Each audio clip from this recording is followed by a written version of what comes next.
Hi, everyone. It's Dr. T, and I wanted to check in with you today and share with you a pretty important question that I get from clients all the time. And that's a question about why do some people have more self-control than others? Well, there's a lot of reasons for that. And yet one of them is a pretty important one that I wanted to share with you today in particular. So some people have more self-control than others because they happen to be more connected to themselves and in their physical body, right? So I don't know if you notice certain people that you've encountered in life where you're kind of feeling like there's a particular, maybe more calmness to their presence, or there's a groundedness to it. Well, certain people, and this I believe is really sort of part of their particular constitution that they were born with, because you see it from the time kids are little, right? The differentiation between different kids and as they're growing.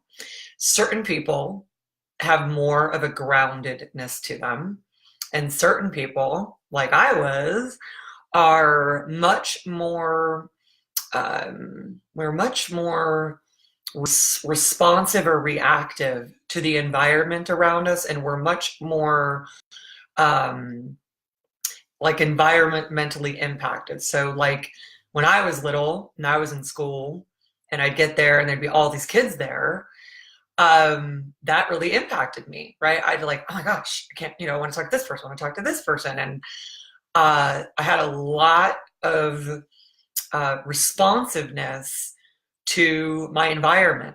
And, by the way, none of this is like good or bad. It's really understanding a little bit more about how certain people are able to have a certain set of ways that really, like, ways of being that really are beneficial, and then other people have a different version of that.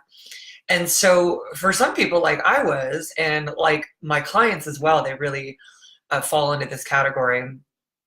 There's a more of like a sensitivity to our environment where we are responsive to it, and we are just reacting to it, and we can become, without really knowing it or really meaning to, we can become outside ourselves, meaning like we're not really totally in our body. And that can happen through like the course of an hour, the course of a day. It can happen in a lot of different ways, right? It could happen where one could sort of be more in their physical body and be grounded in that, and then be more connected to what they're doing and why they're doing it, and have the ability to sort of make the selection process about what they're choosing, what they're focused on. But also, again, just kind of thinking about back to being a kid, maybe I could be like in the car with my mom, going to the grocery store and maybe be a little bit more grounded. But then, you get into the grocery store and you're a kid, and when grocery stores like had a toy section, and I know a lot of them still do, but then there could be all of this experience happening where you end up very engaged with your environment, which as you're, older, you're an adult as well, that same kind of thing can be happening.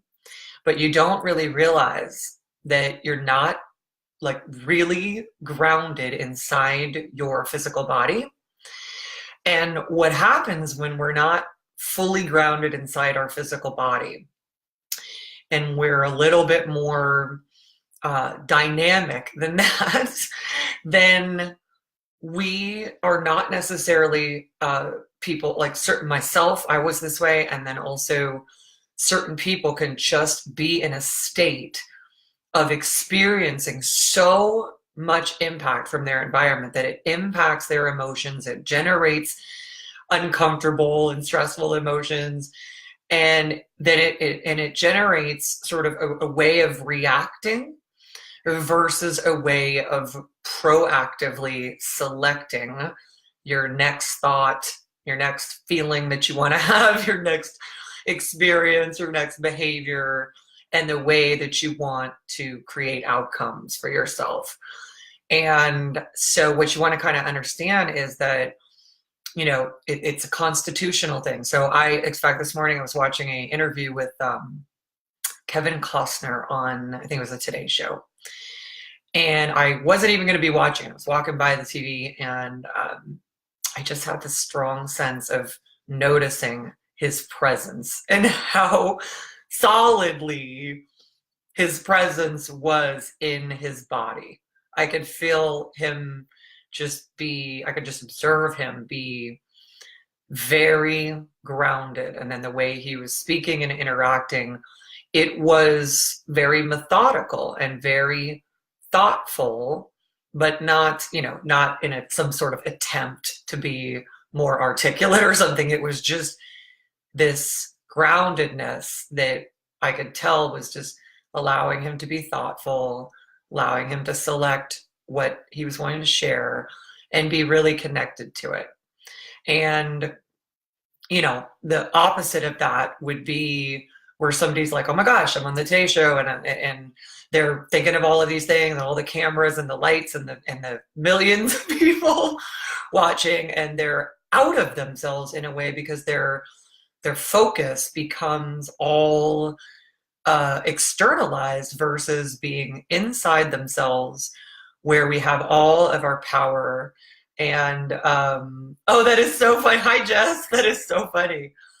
Yeah, I was like, oh, that is so interesting to see the different kind of constitutions for people. But of course, you know, Jess, that also what's so great is that however we are born constitutionally and however long we've been sort of being in a certain way, we can actually develop the ability to be more in our body, more grounded, more connected, right? There's different techniques that allow you to do that and really, really be inside your being, so that once again, as I've said before, you end up like really in the driver's seat and you're experiencing life.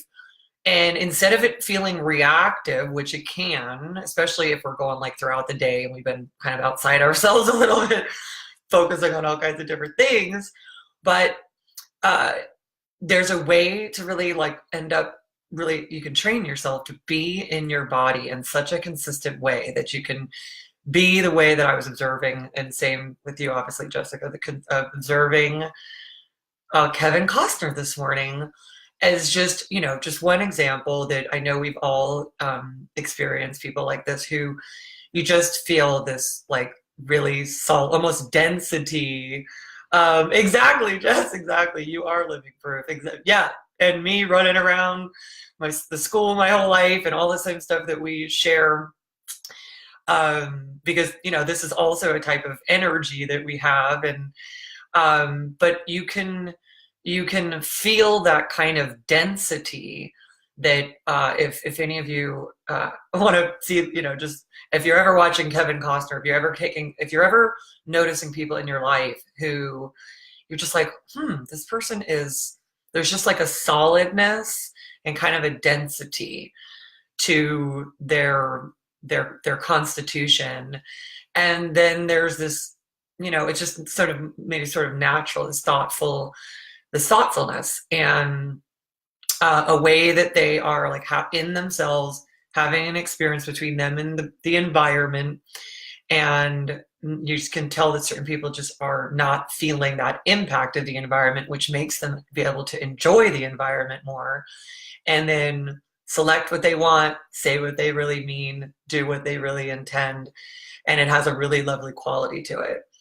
So sometimes self-control has been, you know, suggested to be this kind of like willpower.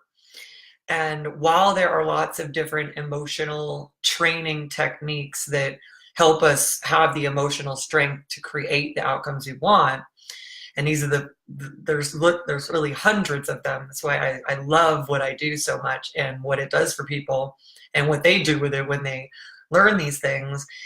this is one that is, just to understand, self-control is so much more, as Jessica, as you're saying, like standing on solid ground. Like there's such solidness of yourself that you're not at war with like the stress that you experience in the environment, and then, you know, feelings like I used to have, experiences like I used to have where I didn't realize it, but after, you know, maybe like a 10-hour day in my early days in my corporate career, and I would come home and I didn't realize that I had been interacting with so many people all day long, and not maybe necessarily understanding that with each thing I was becoming a little bit more outside of my own self.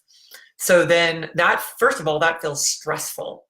If you're always outside of yourself and you're growing more outside yourself, like throughout the day, then you'll start to experience more stress, because you know, you become more susceptible, a little bit more fragile, not being in that solid state of being.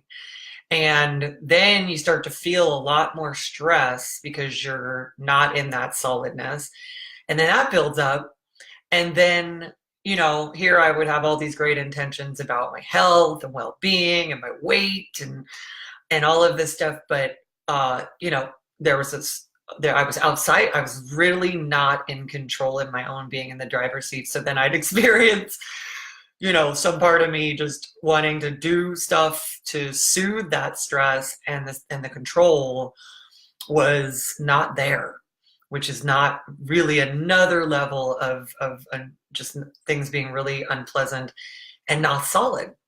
And then when you're doing those things that are out of control, you feel that much more, right? You feel that much more not solid with yourself, and it builds a sense of insecurity with oneself, right? Because being able to be in ourselves thoughtfully, intentionally, and as we actualize things and act on them is the way that we end up doing what we want, what we mean to do, what we intend to do, and we're available to be that much more productive in it. And then it's not like, you know, essentially in some way you're like outside your body and trying to control it to have it do what you want, or keep it from doing things that you're like, that's not in my best interest. But we got to be inside of it. So this is the difference between, well, this is the difference of why some people, you have a sense of they have more self-control than others. And yet here's the great thing. All of this can be trained, and people can really actually, you can develop that kind of solid constitution as if you were born with it. And that's the cool thing about being a human being, is how actually malleable we are and transformable we are, and how fun that is to be able to develop these kinds of things. So I wanted to share that sense of it for you, and start you thinking about you know, staying in your body and stay, no matter what you're experiencing, to be inside this being. And no matter how many things you're interacting with in a given day, think about, I want to be inside this body interacting with life versus having life kind of pull me outside myself.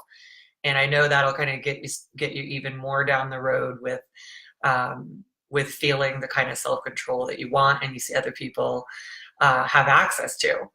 All right. So, of course, if you want to learn more about how to do this in an accelerated, you know, much easier and strategic way, this is just one of truly hundreds of different emotional and behavioral training techniques that we teach, and that allow people to, you know, again, condition themselves, train themselves into exactly the kind of solid, emotionally consistent, stable, self-leading person that they want to be, so that, you know, if I have my way in the world, nobody will be going through life feeling like they want to do something but they can't get themselves to do it, and they want to stop doing something and they can't get themselves to stop. So when I felt that experience, that was really one of the worst things you can feel, because then you don't know what's going to happen to you. If you can't control my own self, what is going to happen? It makes you feel very insecure. But we've got, in addition to what I'm sharing with you, we've got lots of different great training techniques that I look forward to sharing with any of you if you want to make emotional training a priority for you in your life and gain the kind of self-control that makes you like one of the most in control people in the world. All right, everyone. Look forward to talking to you soon, and have a great rest of the day.